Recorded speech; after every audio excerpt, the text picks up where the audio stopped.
glad for you that you're good at math, because I'm not. Another individual that I know that's good at math is Josh Christie, our sponsor, Codilation, to welcome our next speaker.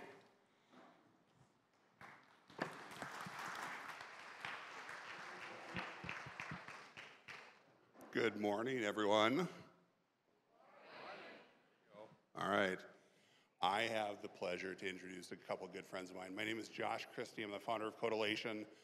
We have a few other businesses. We all work in the software and agency space. So if you're an agency or interested in software, reach out to me.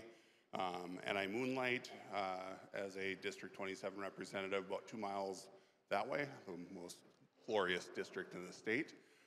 Welcome to District 22. As I said, I've got the ability to introduce two good friends of mine, Rob Burke, who founded Yarn Studios and exited recently, and Anthony Molzahn, the CEO of Devi. I'm going to keep it nice and short, but please welcome them to the stage today.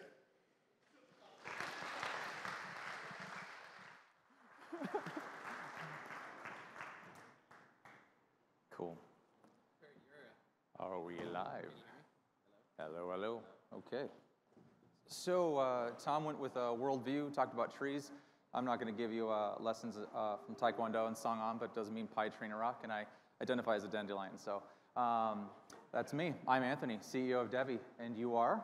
Rob Burke, and Kurt, your photo selection just as on point as always. That's awesome. Okay, so we are actually going to be taking, we're going to go take a view of the mind of the two of us today. So not going to talk about trees, going to talk about the crazy ball of whatever's inside our minds. So I want to start off with just a story about how I got started. We're going to talk a little bit about how we dealt with identity management and how we took the big decisions, big bifurcation moments, big bifurcation lines in our lives, and just what led us here to today. So, and Rob and I did work together for a little bit, so that's why we're co-presenting for many reasons. So with that, I'm going to start with a little story. I started life at a young age, 7 years old, and it was a Tuesday afternoon. I had a 7-iron in my hand. I was 7 years old, and I was playing golf, and yes, I was on the 7th hole, and I hit a beautiful shot when I was playing with golf with my mom and my grandma, and it was that moment I was going to become a professional golfer, and I didn't let go of that passion for, real quick, about 2 decades, and everything I did from 7 there on was in pursuit of this professional golf career. A little town in Webster, Wisconsin, I knew about, 50 people total, so I definitely had a good view of the world. And when I got to college, I realized that there's a much bigger world. I enrolled in the art school, graduated with an art degree, and I wanted to continue pursuing professional golf. So my girlfriend and I, we moved to a place called Fargo, North Dakota, from Duluth, Minnesota. Didn't know it at the time. And what Fargo was, and it was all in pursuit of going to the academy in San Diego. I had my dreams set. I got a job at Red Lobster because I had to make money to save for tuition, because that's what you do with an art degree. And I decided to just lean in, put all the money into a shoebox, and put everything towards getting ready to live this life that I thought of at 7 years old. One day I was serving at Red Lobster, and a gentleman asked me what I did. I do art. Do you build websites? Absolutely, sir. Would you like another martini? I just wanted some money so I can go out to play golf out west. And he called my bluff, and he actually ended up hiring me as a director of design and technology at a remote sensing company for precision agriculture. All those words I never knew the first time either. I worked there for about 7-8 years real quick. I became a software engineer. I'm going to pause there because that was a huge moment in my life.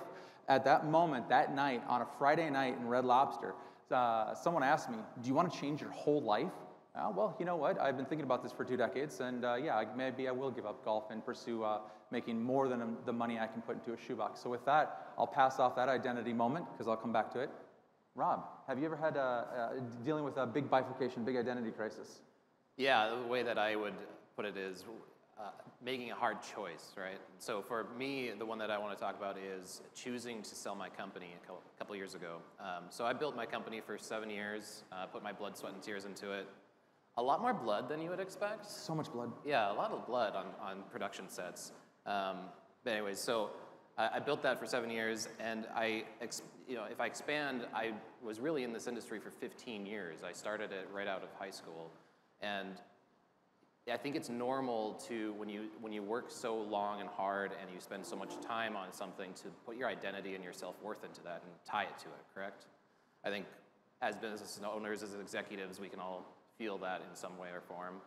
And for me, I realized that when I had this opportunity to sell my business, it was more than just a financial decision. It was deciding to potentially uproot some of my identity in what I had built and hand it off, and finding myself deciding if I was ready to sunset that piece of it. And a wise man once said, "Where your treasure is, there your heart is also." And so it was that was you, right? That was you. It was a realization that if my heart and my identity was so tied into what I was building, then my treasure wasn't where I think it should be, in what I should value in life. And so it was this big decision that, there was a lot of epiphanies around it that I can go into, but that decision to sell a business is so much more as a business owner, isn't it? Because we identify with what we've built. We put our own identity into it and our self-worth into it. And so, it was making that choice. When you were deciding to sunset a piece of your business and focusing on product, what was that like for you for that choice? And I will preface that when Rob was at Yarn Media, we actually, the first iteration of our company, we actually worked with you. Yep. And it was the first time I'd actually outsourced media development, video production, and the product that he created. So this isn't just a business he's created. This was award-winning. He went toe-to-toe with the video he created for us for a drone company. And he went toe-to-toe against like the Best Buys and the Targets, and I'm pretty sure you won that year. I mean, it was our video, but he made it. And so we all looked good, and it was great. So when you talked about giving that up, I mean, you were really, really good at what you did. And so to be able to sunset that stage of your life. So for us, that identity crisis, and I think back, should I have maybe pursued professional golf? You have to be good at golf. I learned that too. But I digress. The important part is that when I started our company, Project Phoenix Technologies is the legal name of the entity, we started doing custom software development. And we were pretty good at it. And the pandemic hit. Oh no. Yeah, you're right. We doubled our revenue. We went from 4 people to 10 people. It was terrible. And because everyone needed software because you couldn't go out into the world. And but we had this product behind the scenes, this technology. So for the engineers in the room, it's a technology that actually helps them write better code faster. It takes 1,000 hours off their plate on every app that they build. It's amazing. We use it ourselves. That's why we're generating so much revenue. But we wanted to bring this thing to light. And it was really important that we decided to take away any distractions. Yes, a successful $500,000 in revenue in 2021 and a pipeline of more than 900,000 for a team of 5. Yes, that's right. And we sunset that, went into a fundraising round, and in basically the beginning of 2022, we had a $2 million goal. We raised $500,000 like in 2 weeks. It was fantastic. That's the good part. Then you might have heard of Silicon Valley Bank and the whole kerfuffle that happened over the last 15 months. We really got to enjoy the brunt of all of that. I went from 10 down to 3 people. We went from about $500,000 in revenue down to about $18,000 in revenue. Scrambling for any investors, had 400 conversations with investors that went to the due diligence stage. This is great technology, but you're a little too early. Let's show some more revenue. Thank you so much. Have a wonderful day. And that sunsetting, it looked like the wrong decision the whole time, up until about 2 or 3 weeks ago. And I actually have some customers and partners sitting in this room right now, and I got to say I thank you for making that happen. Because people are starting to understand our technology. We have a 2-year sales cycle for a B2B enterprise in a field that everyone uses, custom software development, but very few actually understand unless you're in the thick of it. So we have a technology that improves virtually every industry, and took a long, long time. And it looked like the wrong decision, and people were walking away, and no one was investing, and no one was buying our stuff up until a couple weeks ago. So it looked like the wrong decision. And sunsetting, it looked like, oh my God, should I just throw in the towel, get a job, and call it a day? Heck, I even tried that too, and that didn't work either. Apparently, I'm not hireable, so I guess I'll stay the CEO for a little while longer. But I want to say that kind of like the closing thought for me on this. You guys probably have heard of a gentleman, Richard Branson. Say yes, figure it out later. So the 2 pivotal moments in my life at Red Lobster. Say yes. I've never done website development. I painted. And, but I said yes, and I figured it out. I learned 3 programming languages. And then later on, I decided to go into B2B software enterprise development. Did I know that? No, I did not know that at all. So say yes, figure it out later. It's fine. If I can do it as an art degree, I'm pretty sure any one of you can. So I'm going to pass it back to you. What are some final thoughts that you might have for the folks today? Yeah, I've got 2, and then I'll open it up for questions, because I know we went through a fair amount here. The first one is, did you know that the Colonel started KFC when he was 62 years old? No, I did not. Oh, okay. So he did, and I remind myself of that actually more often than you would imagine, in that it is never too late to start a new season of life. And so I think that's a key piece, a key takeaway for me, is that when our identity is tied into what we do, it often feels like we're stuck in that. But it doesn't mean that we have to be. We can start a new season of life. The other piece of this is, don't make hard decisions in a vacuum.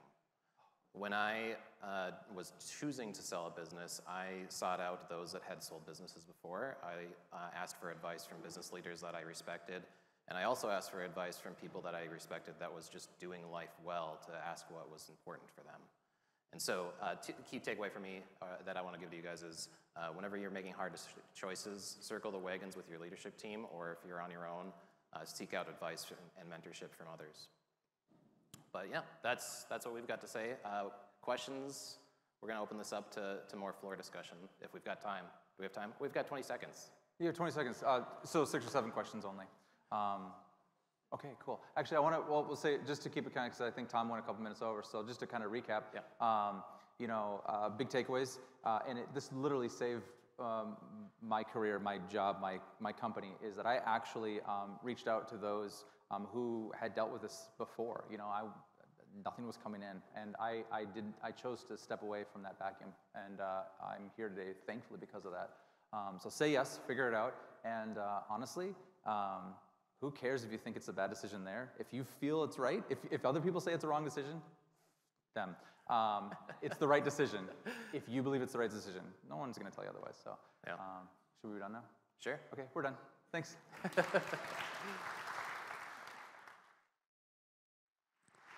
After you, good gentlemen. Oh, Mike. Oh, Anthony. We missed like a... That'd have been fun, right? Spectacular. Also, I didn't realize they were showing funny photos, and so I was like, they're smiling at me. This is going great. This is spectacular. So I apologize for my unawareness in the introduction.